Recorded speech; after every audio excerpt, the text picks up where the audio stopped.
Hey guys, so for your first weekly educational video, I just want to walk you through the Macronutrients Explained ebook because some of you may have some difficulty working it all out and understanding what you're doing.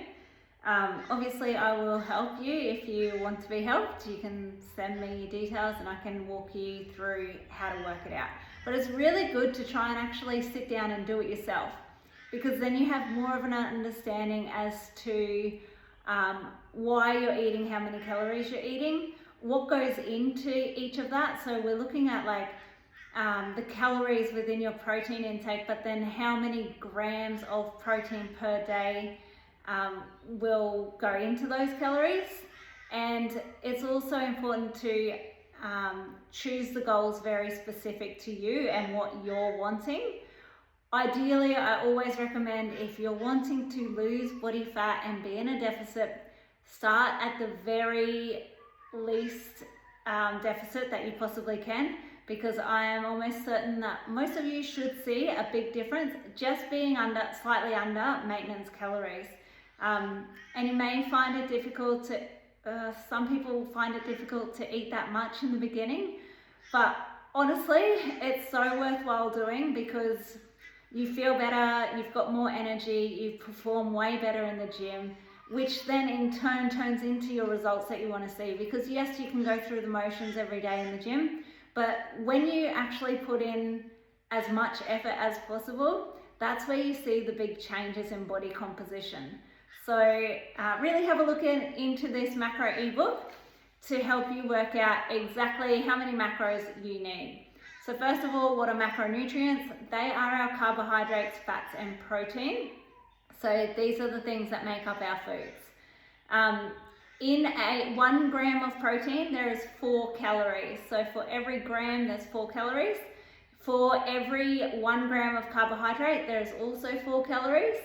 And for every 1 gram of fat, there is 9 calories. So over double the amount. And fats are great. They are really important for brain health, cognitive function, hormonal health.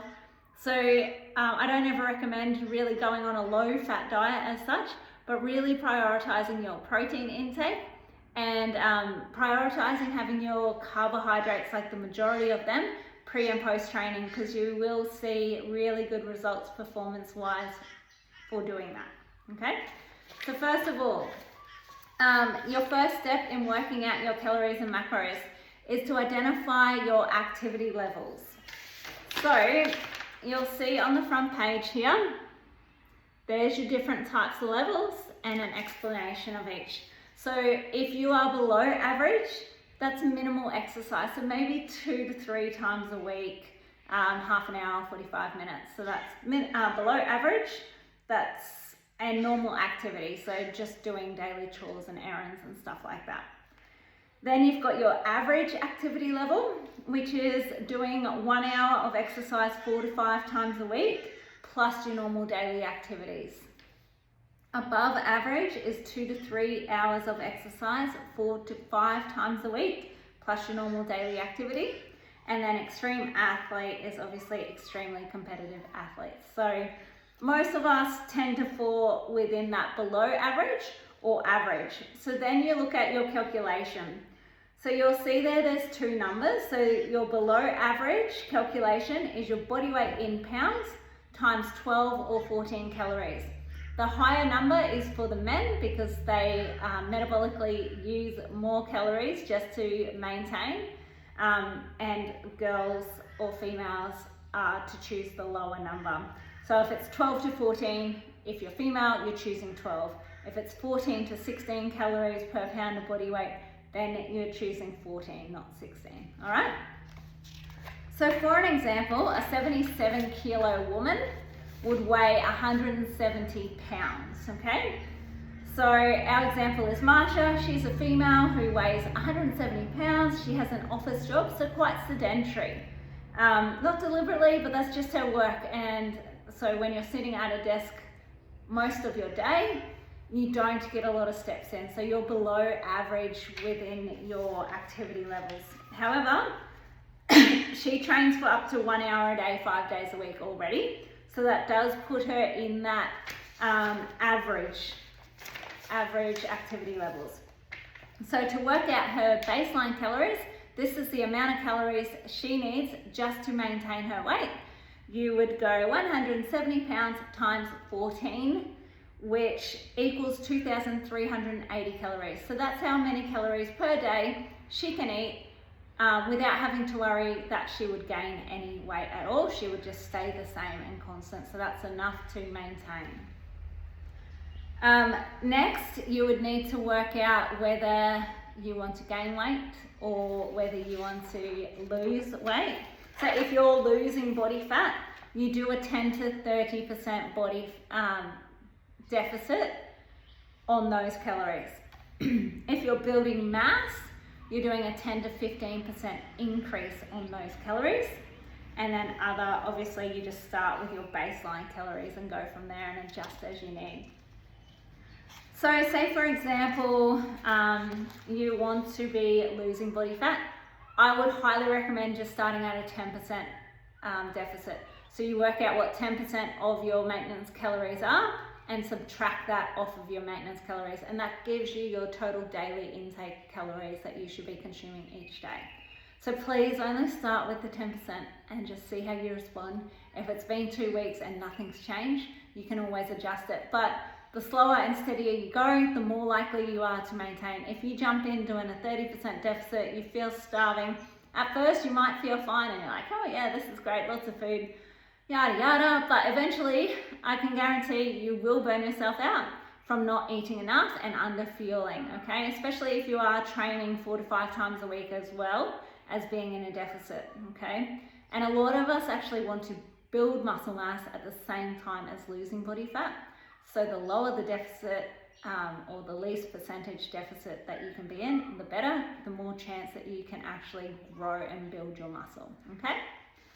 All right, so a 10 to 15% deficit is very achievable and your performance would be very minimally impacted. However, if you're going above that 20%, be prepared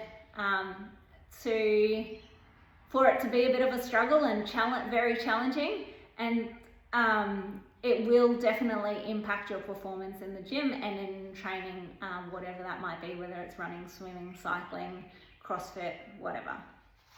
All right. So it does go through and explain what the deficits are and when you would choose which deficit, okay? So back to our example of Marsha. Marsha's a female who weighs 170 pounds. She has an office job from 9 to 5 and trains up to 1 hour, 5 days a week. Her goal is fat loss. So this is an example of how you'd be working it out. So 170 pounds times 14 calories is 2,380 calories per day. Marsha's baseline calories she needs to fuel her body and maintain her weight is that minus the deficit that she wants to choose. So let's say, for example, she's going to be using a large deficit of 30%. So not what I recommend.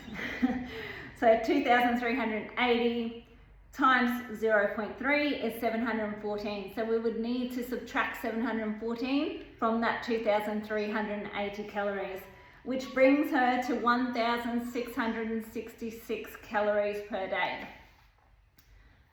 Just to put it out there, I don't love talking about like specific numbers. I do obviously train pretty much every day, at least 5-6 days a week.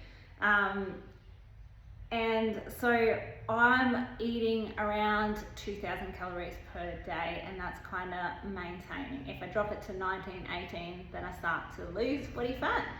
And then obviously if I'm eating more, then I start to gain. But that just gives you an idea of like where your calories should be. I don't ever want to see anyone being under 1,500 calories. I think that's way too much, way too little, I should say, and very hard to stick to, okay?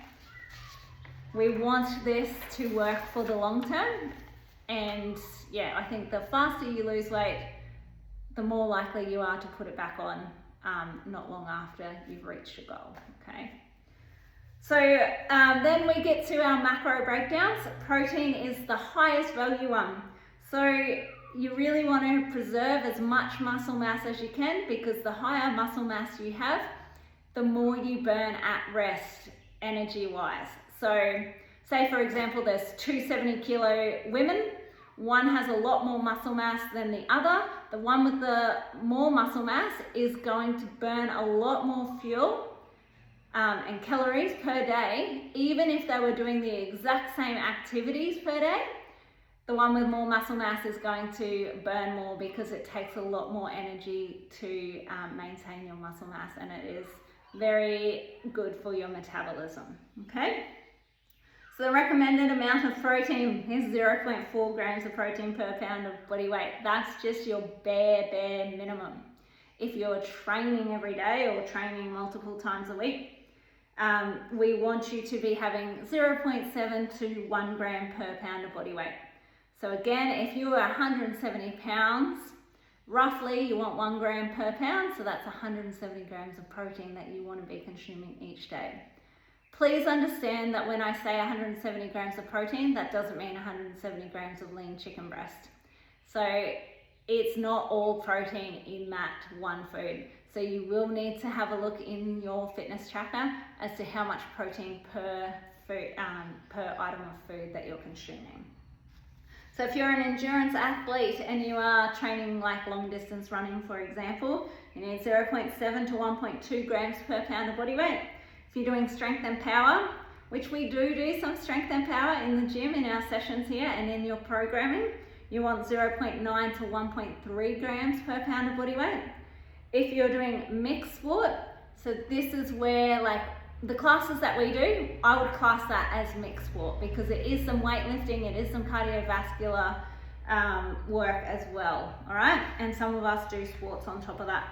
So you want 0.8 to 1.3 grams of protein per pound of body weight. I always say about 1 gram per pound. Start with that and then adjust as needed. It is very thermogenic, so you're not going to put on fat from consuming higher protein, as long as you're staying within those calories. So an example of how to work out your protein target. Let's go with Tom. He attends CrossFit 5 days a week, which is a mixed sport. He wants to focus on performance and really good recovery. So he's going to aim for 1.2 grams of protein per pound of body weight. To work that out, he puts in his weight, which is 198 pounds. So he's going to need 198 pounds times 1.3, sorry, not 1.2, is 237 grams of protein per day. So then later on you would work out the calories from that as well. So 237 grams per 4 calories per gram of protein. So that'll be times 4, and that would tell you how many calories are dedicated to protein only, right? Fats are really essential for healthy hormone production. If you go too low fat, you're probably going to see skin concerns, brain fog, declined cognitive function. It does certainly impact your hormones and your brain a lot. So you want 20 to 30% of your calorie intake to be from fat. And basically you choose your 20 to 30% based on whether you like those high fat foods. So for me, I personally include a lot of foods that do have fat, like coconut yogurt, coconut milk. I like the fattier cuts of meat as well, obviously. So I go around that 25 to 30% for my fats. So you're going to go back to your total calories. So say if it was 1,700 calories, and you're aiming for 25% fats, you'll work out 25% of that 1,700 calories, okay? And that will tell you how many calories are dedicated towards your fats, and then from there you would divide that by 9 to get how many grams of fat you're having per day. Carbohydrates are really necessary for fuel. So yes, a lot of people do like to go low carb, and yes, you'll lose a lot of fluid, but it's not necessarily fat. and it will impact your performance if you're not consuming enough carbohydrates. So they energize the cells in your body and help them to function most optimally. If you have performance-based goals, you do want those carbohydrates to be up there, and you especially want to time them around pre and post training, okay? Don't forget, fiber is also really important, especially if your goal is weight loss. So you want to aim for the bare minimum of 25 grams of fiber per day. This helps with cholesterol levels, it helps you feel fuller for longer, it helps you stay satiated, helps reduce your cravings, and helps you go to the toilet regularly, which is really important for our overall gut health and well-being as well. Okay, so let's put it all together. This is how it would look. So your weight in pounds times your multiplier equals your baseline calories. For example, 160 pounds times 14 is 2,240 calories. Steps 2 and 3, what's your goal and your deficit? So 2,240 minus 484, which is a 20% deficit, quite high, equals 1,756. So that's your starting calories. Step 4 is to determine your macros. Protein would be 160 because that's the pounds that you weigh, or your body weight in pounds, times 0.8 is your protein needs. That equals 128 grams of protein per day. So then we want to times that by 4 because that's your calories per gram of protein, equals 512 calories from protein if you were having 128 grams of protein per day. Fats, 1,756, so that's your starting calories, times 0.3, so we're going for the 30% fat, which is your fat needs, equals 526.8. So that's your starting fat calories. You would then divide that by 9 because there is 9 calories per gram of fat, and that will put you at 58.33 grams of fat per day is what you would need. And then to work out your carbohydrates, you're going to take away your calories from your fats and your protein, and that's what you're left with.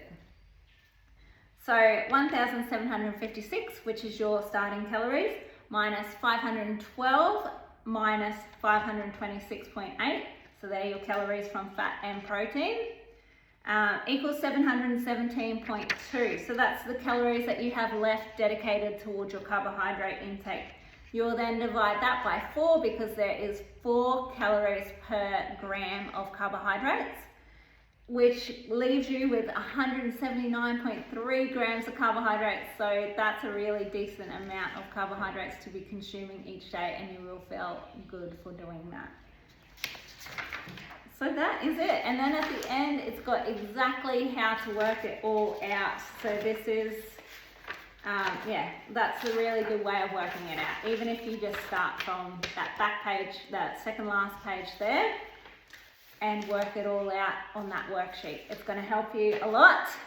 You can always adjust, so don't think, oh, this is the be all end all, I have to stick to this for the whole 8 weeks.